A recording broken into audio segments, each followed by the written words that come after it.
Beat is Malaka Record.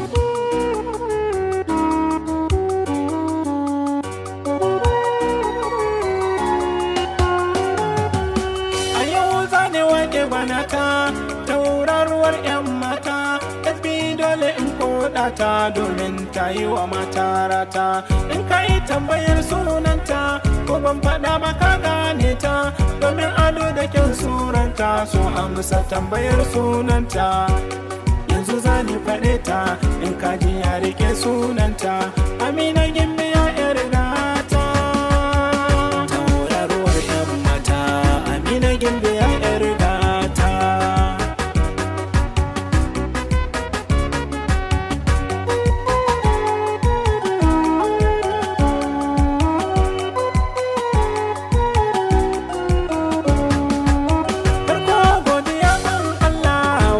Shi muke wa bauta, shi ne ya kage dukkan halitta, jinsin maza da jinsin mata. Komai ya so hakan zai tsara, ikonsa ne ya bambanta ta.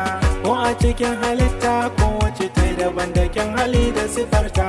Haka abin ya zo a cikin mata ko wace a kira sunanta. Sunan Amina ya min daɗi, shi ne ya sa na alkinta ta.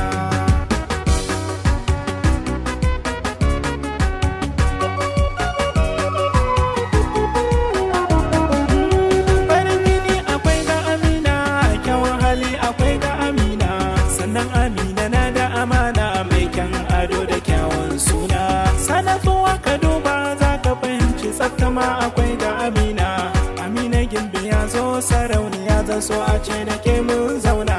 Karatun fafiya kuma zinariya, Amina Mina sannu Amina. Da gidan da babu Amina lalle hakika an musu rata.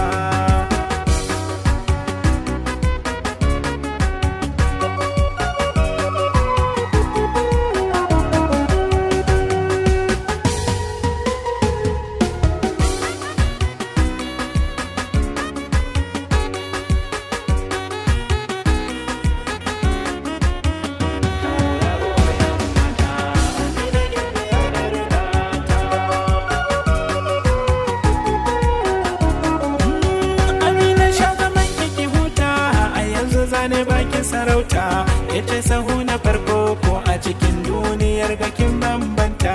Babu kamar yake dole in ji da ke sarauniya cikin 'yan mata. Dole kukanta dole ku barta, sarauniya ta mata gata. Lalle Amina kin bambanta, domin kina riko da zumunta.